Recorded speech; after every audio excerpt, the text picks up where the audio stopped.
क्या हुआ भाई? अरे क्या हुआ? कोई मदद चाहिए क्या? यार मेरी गाड़ी खराब हो गई है और मुझे ये बॉक्स कहीं पहुंचाना है।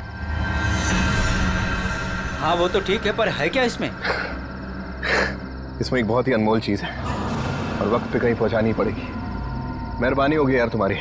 हाँ हाँ चलो बॉक्स रखो। थोड़ा हाथ लगवाओ। हाँ हाँ। अरे बड़ा भारी है भैया। उठाओ। इतना बड़ा बक्सा।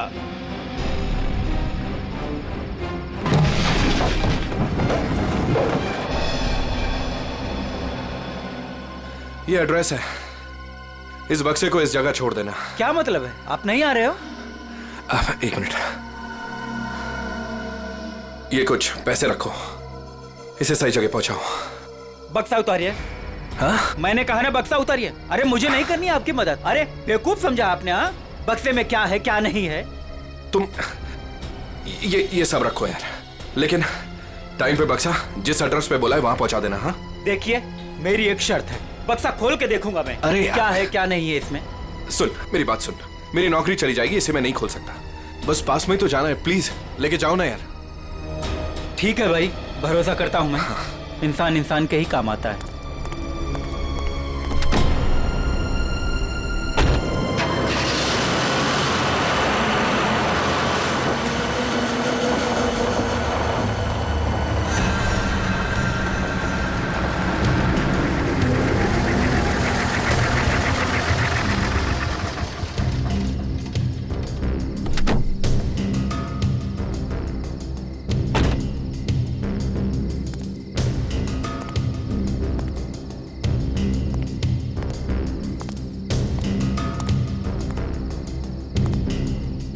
पता तो यही। कैसी चीख! अपने को क्या बक्सा यहीं उतार के चलता।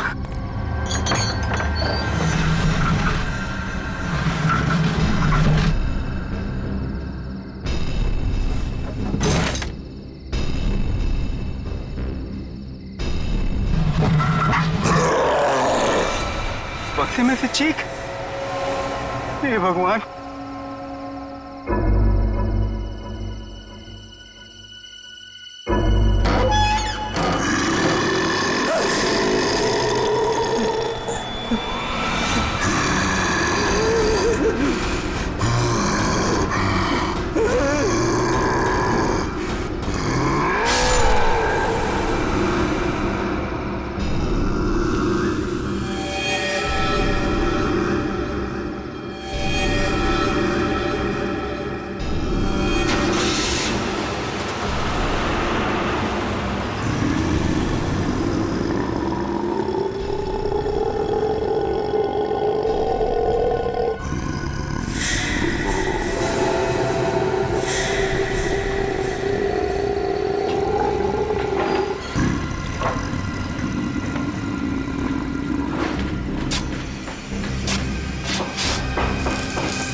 जरा जल्दी जल्दी हाथ पैर चलाओ तुम लोग सब लोग। 15 दिन में ये बिल्डिंग पूरी करके देनी है हमें, वक्त नहीं है हमारे पास। और सोनू, तू इतना सुस्त क्यों है? खाना वाना नहीं खाता क्या? चल जल्दी काम कर। कौन है वहां पे? मैंने पूछा कौन है वहां पे? अभी तो बिल्डिंग का काम भी खत्म नहीं हुआ है और अभी से बिल्डिंग टूटने लगी। सोनू जरा देख तो।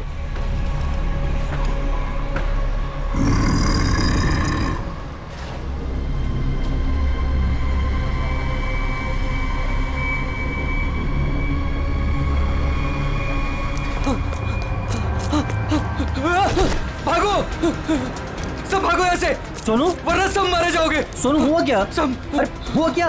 किस चीज की आवाज थी? और ये चेहरे पर निशान कैसा है? पट्टियों वाला मुर्दा। मुर्दा? मुर्दा मुर्दा कुछ नहीं होता है, ये जरूर कोई चोर और घुसाया होगा। एक काम करो, सब लोग मेरे साथ चलो, चलिए मेरे साथ।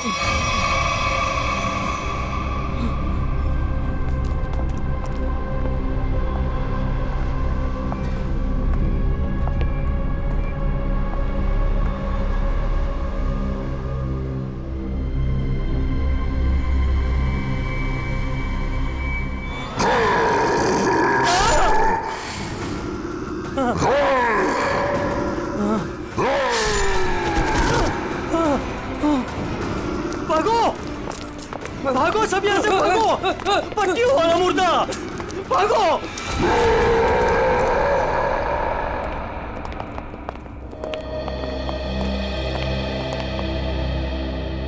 सर, मैंने और मजदूरों ने मिलकर एक फैसला किया है। कैसा फैसला? कि हम आपकी बिल्डिंग में अब काम नहीं करेंगे। तुम क्या बकवास कर रहे हो तुम? सर, लगता है आपकी नजर कमजोर हो चुकी है, इसलिए मेरे चेहरे पर ये निशान आप देख नहीं पा रहे। ये हाँ,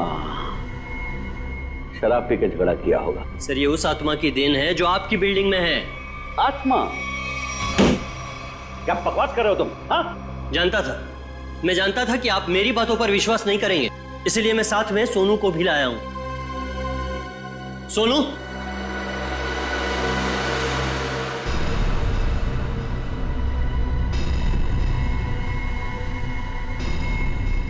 देखिए सर, बेचारा इतना घबरा गया है कि कुछ बोल नहीं पा रहा है। सोनू, ये सब क्या है? साहब, पट्टी वाला मुर्दा और कौन है इधर? कौन है? कौन है उधर?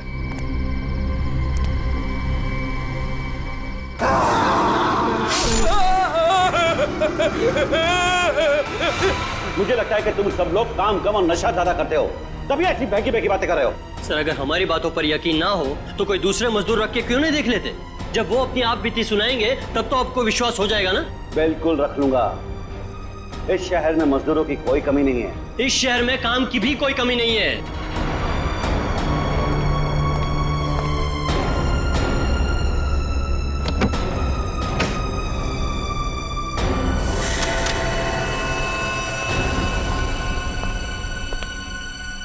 ये तुम्हारा आज तक का हिसाब। और एक बात याद रखना कि इस बिल्डिंग में मेरे और मेरे इन्वेस्टर्स के करोड़ों रुपए लगे हैं। तो तूने बाहर जाकर इस बिल्डिंग के बारे में कोई बकवास की या कोई झूठी अफवाह भी फैलाई तो फिर मुझसे बुरा कोई नहीं होगा। दिनेश, पैसे कोई पेड़ पे नहीं उगते, समझे? हाँ, और हम तुम्हारे फाइनेंसर हैं, कोई एटीएम मशीन नहीं कि जब दिल में चाहा कार्ड डाला और पैसे ले लिए। देखिए, आप लोग बेवजह भड़क रहे हैं। बेवजह? तुमने कमिटमेंट किया था, अब तक बिल्डिंग तैयार हो जाएगी, क्या हुआ? हाँ चंदू, मैं बिरयानी बना रहा हूँ, कोई 2 मिनट में बनने वाला बर्गर नहीं। जब आप लोग बिल्डिंग की क्वालिटी देखेंगे तो आप लोगों को खुद ब खुद ये एहसास हो जाएगा कि आप लोगों का पैसा बिल्कुल सही जगह लगा है। हाँ, पता चल रहा है कि इन्वेस्टमेंट कहाँ पर हो रहा है। वैसे काफी अच्छी पार्टी दी है आपने अपने शादी के सालगिरह की। और Natasha, excuse me, sorry sir, मैं आप लोग को तो अपनी फ्रेंड से मिलवाना ही भूल गई। Meet, come. She is Tina, Swati. बस हमें किसी से नहीं मिलना। दिनेश, इस बार अगर तुमने जबान पलटी ना, 15 दिन मतलब 15 दिन, दैट फाइनल। हाँ, 15 दिन पक्का। और हाँ, 15 दिन से ज्यादा हुआ ना तो तुम्हारा घर और भाभी जी के गहने बेच करके अपने पैसे हम लोग वसूल लेंगे, समझा? अरे पक्का कहाँ? दिनेश सुनो ना। एक्सक्यूज मी, आपकी भाभी बुला रही है। मन से, एक्सक्यूज मी। जल्दी आइए ना। क्या है? दिनेश देखिए ना, मार्केट में नया हार आया है, आप कभी लेकर देंगे मुझे ये? बस हार और गहने, इन चीजों के अलावा तुम्हारे लिए और कोई चीजें इंपॉर्टेंट है ही नहीं। पति जिए हमारे, तुम्हें कोई फर्क नहीं पड़ता। मन तो करता है कि तुम्हारा गला दबा दूं। क्या बात है पापा, आप मम्मी पर इस तरह से क्यों चीख रहे हैं? मैंने सिर्फ सालगिरह का तोहफा मांगा था और ये ऐसे कर रहे थे मुझ पर। आशा, ये जो तुम्हारे ठाट बाट और ऐशो आराम है ना, वो केवल इसीलिए है क्योंकि तुम्हारा ये पति दिन रात गधे की तरह काम करता है।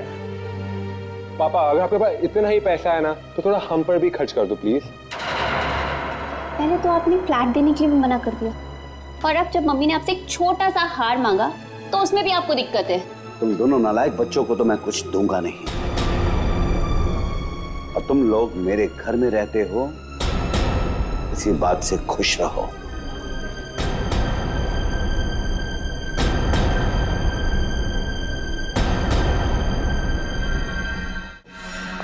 नहीं चाहिए मुझे नकली जेवर, जिंदगी भर मुझे नकली जेवर ही दिए हैं।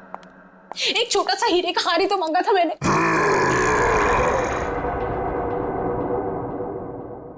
कौन कौन है वहां? कौन है वहां? कौन है वहां?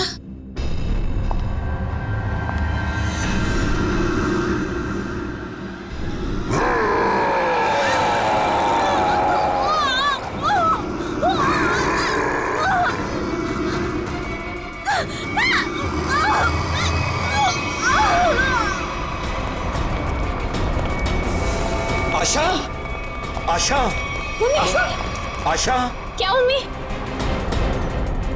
आशा, ये सांस क्या हुआ मम्मी को? मर गई।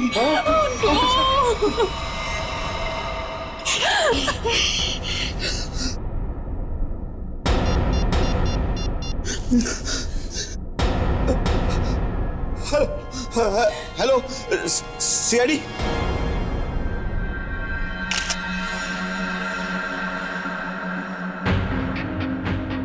ये निशान देखा गले में? हाँ सर, लगता है काफी जोर से गला दबाया खूनी ने। ये जो नेकलेस है ना, इससे पकड़ के घसीटा है, तभी निशान इतने गहरे हैं। शायद बिल पाइप के टूट जाने से मौत हो गई इनकी। Sir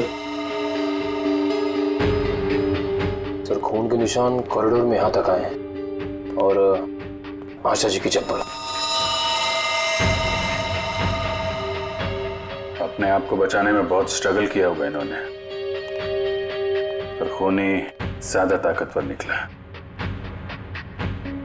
excuse me. एक सेकंड।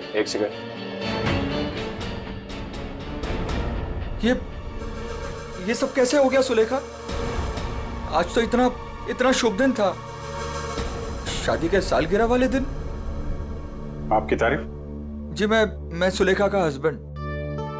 अच्छा, तो आशा जी आपकी सास थी? जी। सास ससुर की एनिवर्सरी पार्टी में आप काफी लेट नहीं आ रहे हैं? वो बिजनेस मीटिंग में फंस गया था, इसलिए लेट हो गया। बस अभी पहुंचा हूं। ठीक है, इधर आ जाइए आप। दिनेश जी, आपको किसी पे शक है? कौन कर सकता है ऐसा काम? सर, मेरी वाइफ की किसी से कोई दुश्मनी नहीं थी। सर, मैं यही कह रहा हूँ कि दिनेश ने खुद ही अपनी बीवी का खून करवाया है। सर, हमने इसका झगड़ा सुना था। ये अपनी बीवी से कह रहा था कि मैं तुम्हारा गला दबा दूंगा। पति जिए हमारे, तुम्हें कोई फर्क नहीं पड़ता। मन तो करता है कि तुम्हारा गला दबा दूं। तो बकवास कर रहे लोग। अगर मैंने गुस्से में कुछ कह दिया तो इसका मतलब ये तो नहीं ना कि मैं सचमुच वो कर दूंगा। वैसे ऐसा हुआ क्या था कि आपको इतना गुस्सा आ गया कि आपने गला दबाने की धमकी दे दी, वो भी शादी की सालगिरह वाले दिन? सर, इसकी वजह भी ये लोग ही है। ये मेरे इन्वेस्टर्स हैं। अब मुझे एक पाई ऐसे देते हैं जैसे मुझ पर एहसान कर रहे हैं। तुम लोगों की मैं एक पाई चुका दूंगा, वो भी ब्याज सहित, समझे? तो दे दो ना। एक मिनट, बिजनेस की बातें मत कीजिए। यहाँ पे खून हुआ है।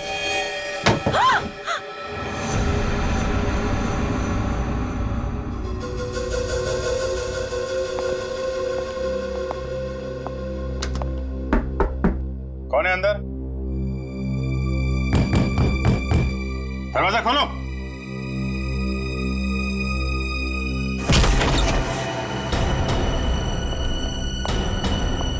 ओह माय गॉड,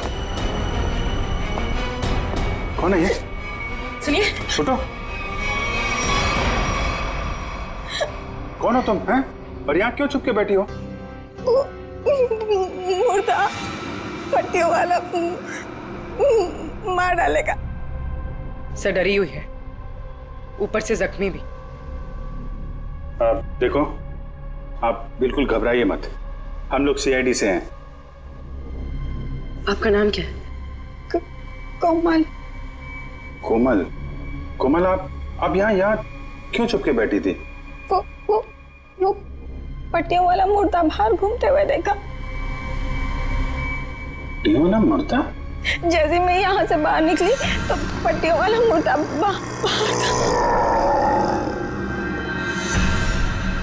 अच्छा ठीक है, तुम वो जो भी पट्टियों वाला मुर्दा था उसका स्केच बनवा सकती हो? हाँ। Very good. स्केच आर्टिस्ट को बुलवाओ और इस घर का कोना कोना छान मारो। देखो खूनी के बारे में कुछ सुराग मिलता है क्या? जाओ।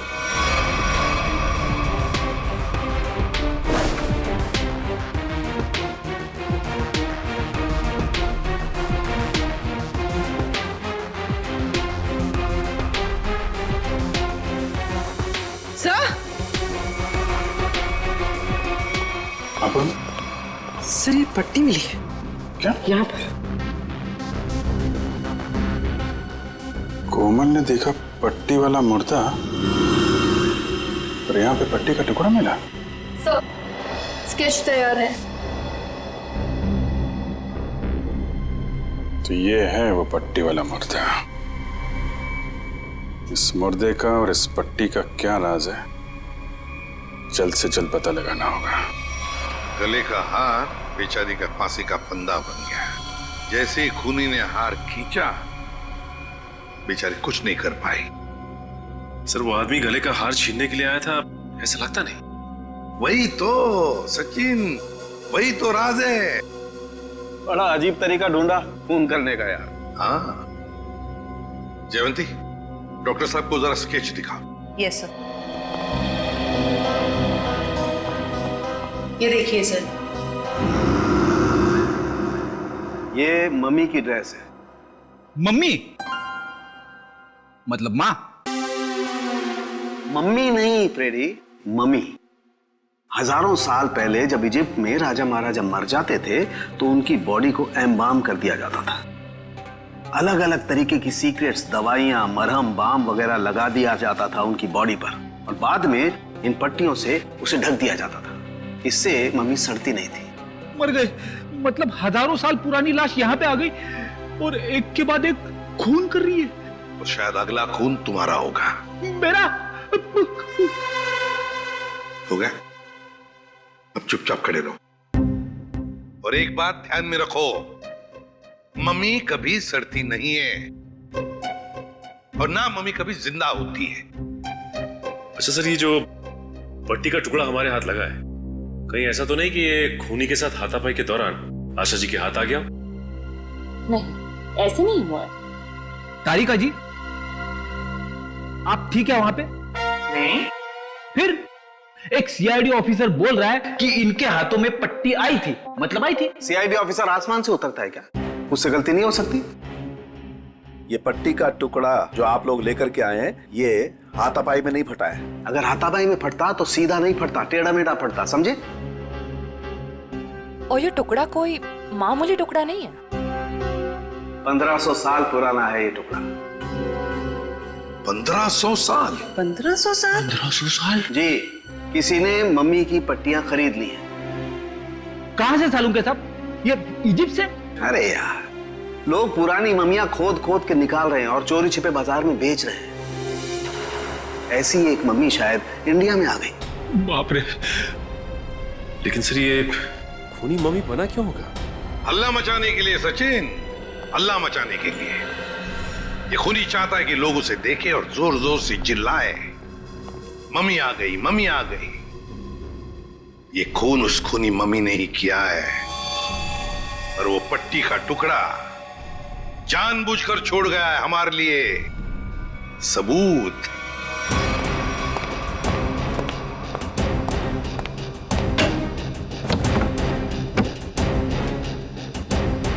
आज तो मैं इस मम्मी का काम तमाम कर दूंगा।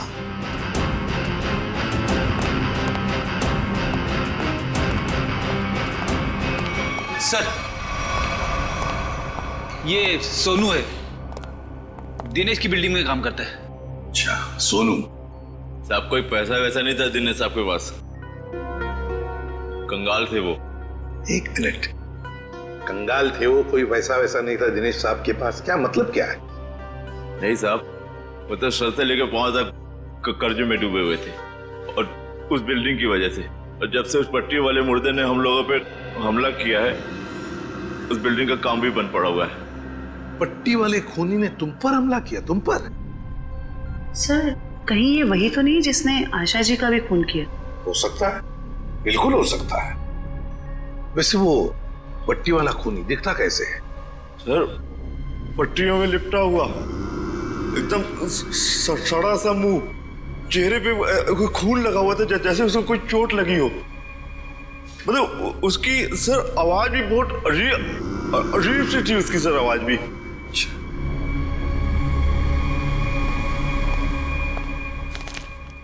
एक मिनट, क्या वो ऐसा दिखता था? हाँ साहब, ये तो था वो। चलो ठीक है, तुम जा सकते हो। अगर जरूरत पड़ी तो हम तुम्हें फिर से बुला लेंगे। सर, ये जो कोई भी आशा जी का खून करने के लिए आया था, या तो पहले से मम्मी बन के आया था, या फिर पार्टी में आने के बाद उसने अपना हुलिया बदला है। सर, काम करते हैं, पार्टी का फुटेज देखते हैं।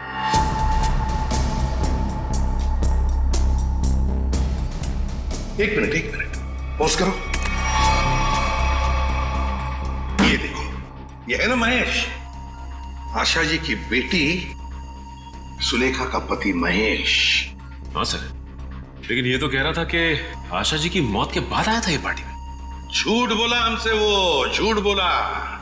जयवंती सर, फोन करके बुला लो उसे अभी, Yes. इसी वक्त।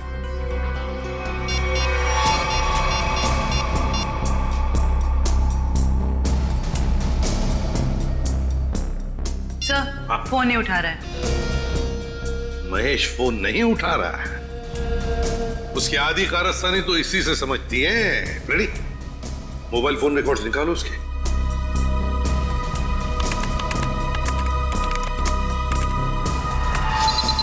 सर, ये रहे महेश के फोन कॉल रिकॉर्ड्स। 40 बार फोन किया है एक ही नंबर पे, और ये नंबर तो उसके सासू माँ का है। सर, सासू माँ से इतना ज्यादा लगाव? इस महेश से मिलना पड़ेगा। महेश। एक्सक्यूज मी,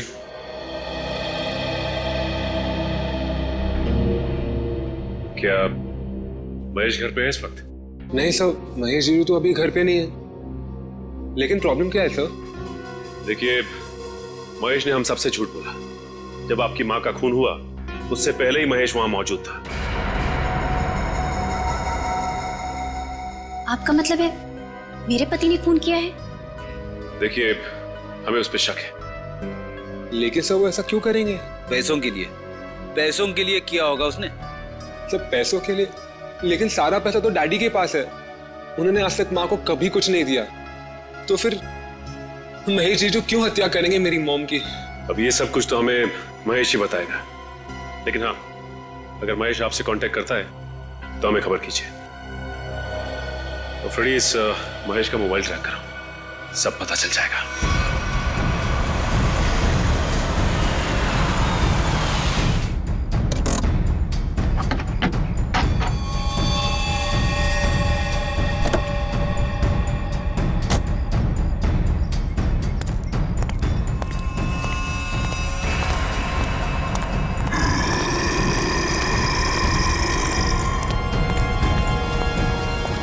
आज ये पट्टियों वाला मुर्दा मिल जाए बस।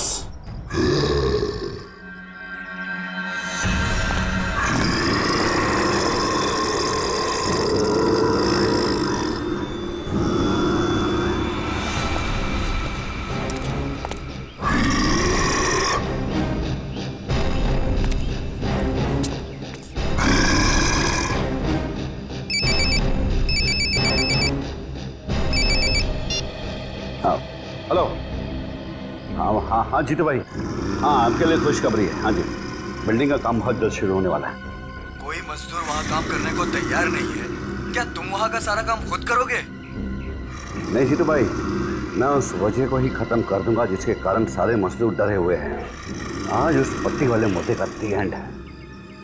मैं आपको बाद में फोन करता हूँ।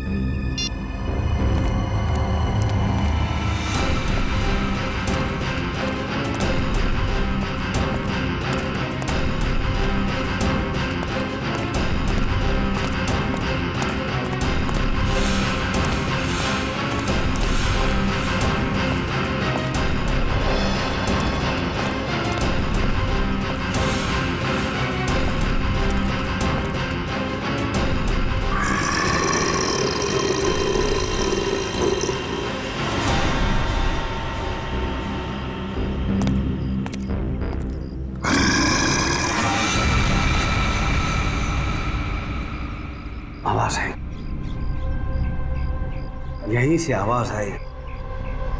पट्टियों वाले मुर्दे, आज तू बचेगा नहीं, आज तुझे छोड़ूंगा नहीं मैं। गोली मत चलाना। तो तू ही ये सब कुछ कर रहा है और तूने ही आशा को भी मारा। नहीं, मैं ऐसा क्यों करूंगा? मैंने नहीं मारा। तू यहाँ क्या कर रहा है? मैं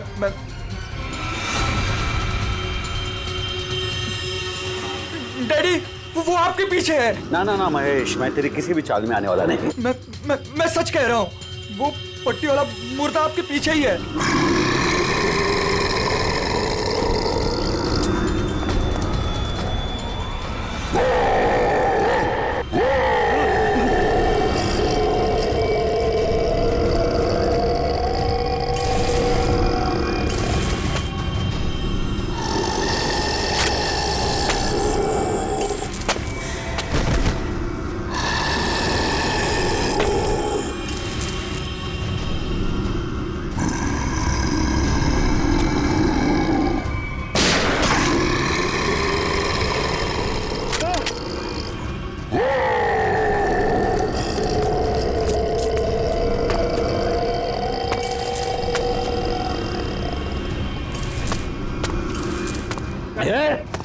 देखो भाई, तू मुझे माफ कर दे।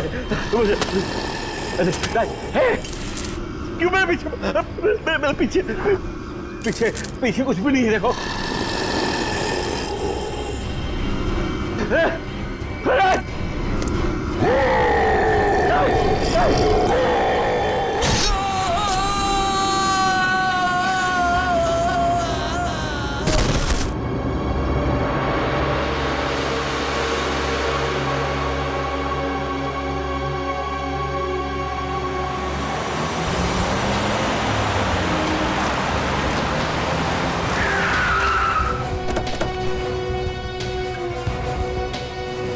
सर, मोबाइल कंपनी वालों से पता चला है कि ये दिनेश का मोबाइल भी यहीं पे है। इससे पहले महेश दिनेश को नुकसान पहुंचाए, हमें उसे बचाना होगा।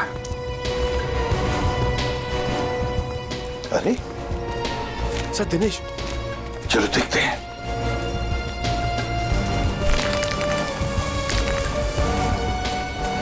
माय गॉड, ये तो जिंदा है। सच, जल्दी से एम्बुलेंस बुला, जल्दी। फ्रेडी, जयवंती, देखो आसपास। Yes sir.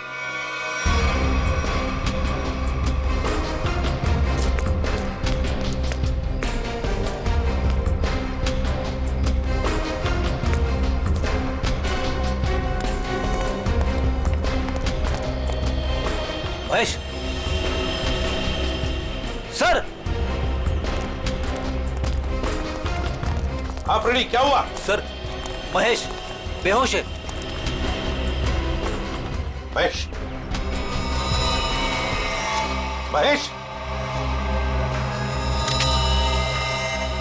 सर, हाँ, ये गन पड़ी हुई थी यहाँ पे। सर, हम तो सोच रहे थे कि इन सब के पीछे ये महेश है, लेकिन ये तो खुद ही बेहोश पड़ा है। हाँ, ये तो महेश के होश आने के बाद ही पता चलेगा कि ये सब किसका किया कराया है।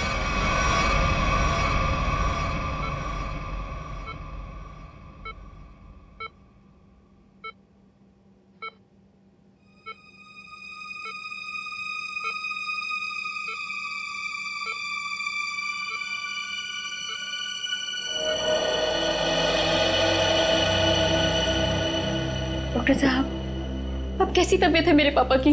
फिलहाल इनकी तबीयत नाजुक है, अभी कुछ भी कहना मुश्किल है। 48 घंटे ऑब्जर्वेशन में रखेंगे, फिर देखते हैं क्या करना है। Okay, excuse me. मैं कभी सोच भी नहीं सकती कि मेरा पति इतना घिनौना मुजरिम निकलेगा। पहले तुमने मेरी माँ को मार दिया और अब मेरे पापा पे तुमने हमला किया। ये तुम क्या कह रहे हो सुलेखा? देखो, मैंने ऐसा कुछ भी नहीं किया है। मैं निर्दोष हूँ, बेकसूर हूँ। मैं हर मुजरिम यही कहता है कि उसने कुछ नहीं किया, वो निरपराध है। लेकिन सारे सबूत उसी आदमी की तरफ उंगली उठाकर कह रहे हैं कि ये इस आदमी ने किया है, और वो आदमी है तुम। लेकिन सर, आपके पास ऐसा कौन सा सबूत है जो ये साबित करता है कि खून मैंने किया है? एक हो तो बताए। सबसे पहले तो तुमने हमसे झूठ बोला कि तुम पार्टी में देर से गए, लेकिन सीसीटीवी फुटेज साफ साफ दिखा रही है कि तुम पार्टी में पहले ही मौजूद थे, आशा जी की मौत से पहले। सबूत नंबर 2, 3 दिनों में 40 फोन किए तुमने आशा जी को, जबकि तुम उन्हीं के घर में रहते थे। इतने सारे फोन कॉल करने की वजह? और जिस वक्त क्राइम सीन पर दिनेश जी मिले, उस वक्त सिर्फ एक ही आदमी मौजूद था, वो तुम थे। मैं डर गया था सर, डर गया था। दरअसल बात यह है सर कि मैं नया बिजनेस चालू करना चाहता हूँ, और जिसके लिए मुझे पैसों की जरूरत थी, और मैं चाहता था कि वो पैसे मुझे सासू माँ जी दे दे। बस सर, इसीलिए मैं उन्हें बार बार कॉल कर रहा था, और कोई वजह नहीं है सर। तो इनके कहने का मतलब है कि ये पार्टी में पैसे मांगने के लिए गए थे आशा जी से, है ना? हाँ सर, उस दिन मैंने देखा कि ये लोग बिजनेस के लिए मुझे पैसा नहीं दे रहे, और सासू माँ को लाखों करोड़ों के गहने दिए जा रहे हैं। और तुमने गुस्से में आकर मार डाला आशा जी को? नहीं नहीं, मैंने उन्हें नहीं मारा। मैंने कहा ना, मैं उनसे पार्टी में बात करने गया था, पर मेरे बात करने से पहले ही उनका मर्डर हो चुका था। नहीं नहीं नहीं नहीं महेश जी, कौन विश्वास करेगा तुम्हारी इन बातों पर? है? पहले तुमने आशा जी को मारा, फिर दिनेश जी के पीछे पड़े, और वो भी कहां पर? अंडर कंस्ट्रक्शन बिल्डिंग में। ये गलत इल्जाम है। मैं वहां पर उनसे भी बात करने गया था, मैंने नहीं मारा। ऑफिस में नहीं जा सकते थे? घर में नहीं जा सकते थे? उनसे बात करने में ऑफिस से गया था, पर जब मैं ऑफिस पहुंचा सर, तो वो निकल चुके थे अपनी साइट पे। सर, इसीलिए मैं साइट पर चला गया। पर जब मैं साइट पर गया तो सर, मैंने देखा कि एक पट्टी वाले मुर्गे ने उन्हें धक्का दे दिया वहां से सर। आशा जी और दिनेश जी पर मम्मी ने हमला किया? हाँ सर। पंकज, ये तो उस आदमी ने किया है जो दुनिया को दिखाना चाहता है कि ये किसी इजिप्शियन मम्मी ने खून किया है। पर वो हमारे परिवार के पीछे क्यों पड़ा है? अच्छा, डॉक्टर साहब कह रहे थे ना कि इस तरह की पुरानी और महंगी पट्टियां आसानी से नहीं मिलती। सचिन, सेंट्रल स्टेट लेबोरेटरी से पता लगाएंगे कि पट्टियां कहां से और कैसे मिली है।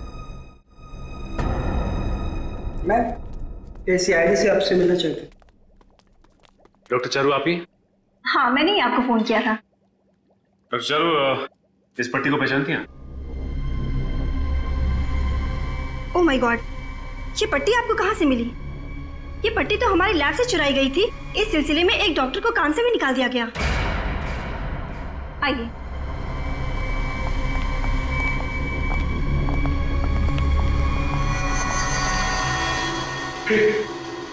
ये तो वही मम्मी है ना जो इजिप्ट में होती है। मतलब ये नींद में चलकर यहाँ पर आ गई।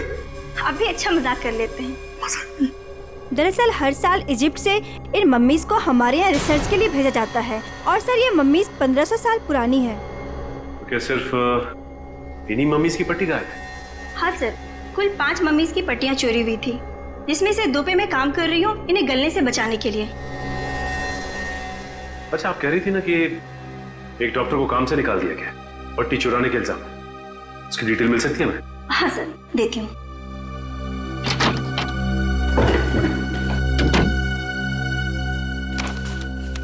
ये है सर मिस्टर ज्ञान। इन्हें काम से निकाल दिया गया। इन्होंने पट्टियां चोरी की या नहीं ये तो मालूम नहीं, लेकिन इन मम्मीज की देखरेख यही करते थे। और हाँ सर, उनकी एक पर्सनल असिस्टेंट भी थी। इनकी असिस्टेंट का कोई फोटो, नंबर या एड्रेस है आपके पास? वो उनकी पर्सनल असिस्टेंट थी, इसलिए हमारे पास उनकी कोई डिटेल्स नहीं है। सर, 5 मम्मीज की पट्टियां गायब है और खूनी खुद मम्मी बनकर दिनेश के परिवार के पीछे पड़ा है। हाँ मम्मी, ये खूनी दिनेश के ऊपर दोबारा हमला करेगा। क्या हुआ डॉक्टर? आप पापा को इतनी अचानक से क्यों शिफ्ट कर रहे हैं? देखिए, इनकी हालत पहले से ज्यादा बिगड़ गई है। अगर इन्हें आरजे हॉस्पिटल में भर्ती नहीं कराया गया तो इनका बचना मुश्किल हो जाएगा।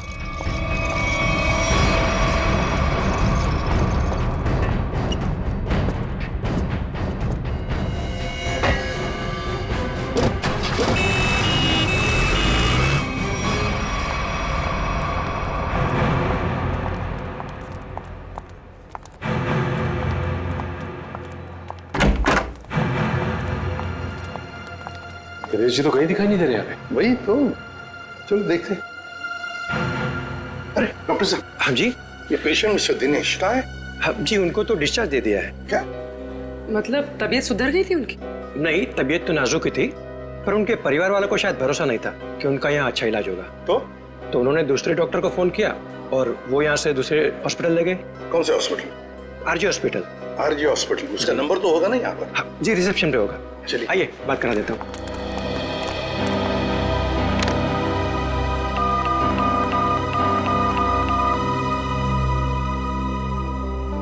Hello, RJ hospital. देखिए, मैं एसीपी प्रद्युमन बोल रहा हूँ, सीआईडी से। आपके हॉस्पिटल में अभी अभी एक पेशेंट एडमिट हुआ है। दिनेश नाम है उनका। नहीं हुआ है?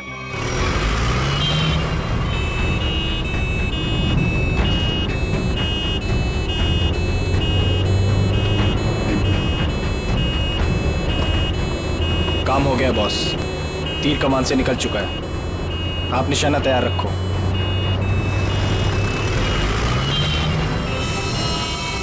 अरे धुआं कहां से आ रहा है? अरे गाड़ी रोको, गाड़ी रोको, गाड़ी रोको।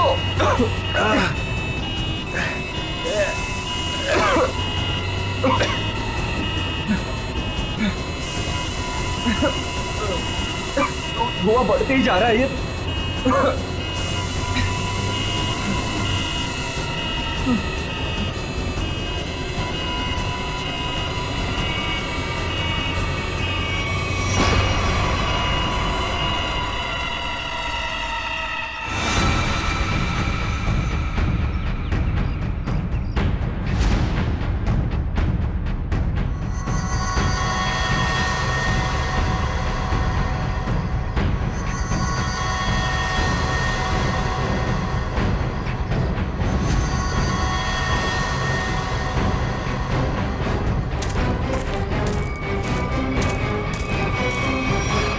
क्यों, अब तुम्हारे जीवन का मकसद पूरा हो गया?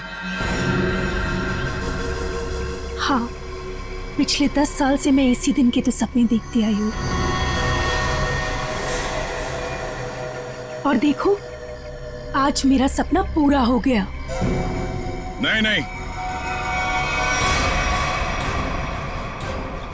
सीआईडी के रहते अपराधियों के सपने कभी पूरे नहीं होते। सीआईडी? क्यों डॉक्टर ज्ञान? पेशा डॉक्टर का और काम एक अपराधी का। अबे देख क्या रहे हो? उड़ाओ इन सीआईडी वालों को।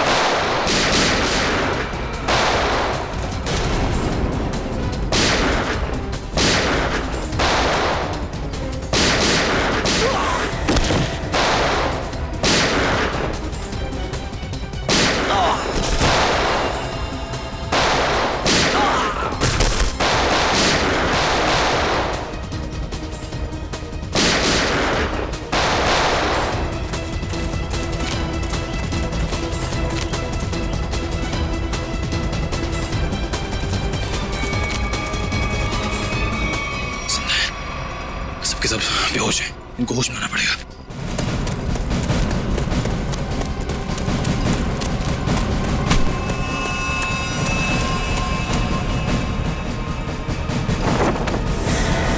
तुम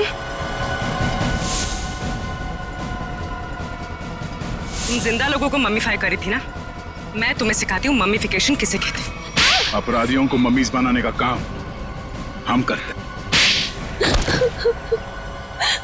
मैं दिनेश की सेक्रेटरी सिर्फ इसलिए बनी ताकि इससे अपने भाई के मौत का बदला ले सकूं, और इसलिए मैंने मम्मी बनकर इसकी बिल्डिंग में काम करने वाले लोगों पर हमला किया ताकि मम्मी की अफवाह फैल जाए। तुम कुणाल की बहन हो? नाम मत लो अपनी गंदी जबान से मेरे भाई का।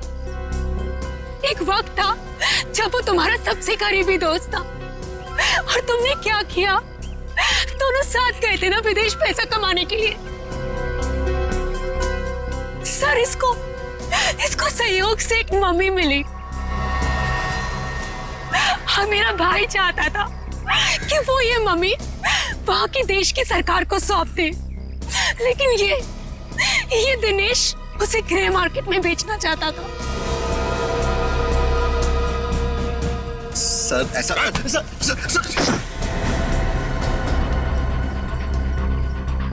जब कुणाल ने कहा कि वो पुलिस के पास जाएगा तो मैंने उसे मारकर जमीन में गाड़ दिया और मम्मी बेचकर अमीर बन गया। वाह, बहुत अच्छा काम किया तुमने। पैसों के लालच में तुमने दोस्ती को जमीन में गाड़ दिया। मुझसे गलती हो गई सर, मुझे माफ कर दीजिए आप। अब ये तो समझ में आ गया कि तुमने नताशा को नौकरी पे इसलिए रखा क्योंकि तुमने कुणाल की बहन को देखा नहीं था। अगर ये बात समझ में नहीं आई कि डॉक्टर ज्ञान इस सब में तुमने इसका साथ कैसे दिया? मैंने ये सब पैसे के लिए किया। पैसों के लिए अपराध के दलदल में कूद गए तुम। और नताशा, तुम्हें पता कैसे चला कि तुम्हारे भाई का खून इस दिनेश ने किया? जब कई दिनों तक भैया की विदेश से कोई खबर नहीं आई तो मैं उनका पता लेने के लिए इसके घर गई थी, और वहां मैंने सुना कि अपनी बीवी को बता रहा था कि किस तरह इसने मेरे भाई का खून कर दिया और उसे जमीन में गाड़ दिया। आशा ये सब पहले से जानती थी, और इसलिए मुझे उसको मारने का कोई पछतावा नहीं है। पछतावा होगा, तुम सबको बहुत पछतावा होगा जब कानून तुम्हें कड़ी से कड़ी सजा सुनाएगा, चाहे फांसी।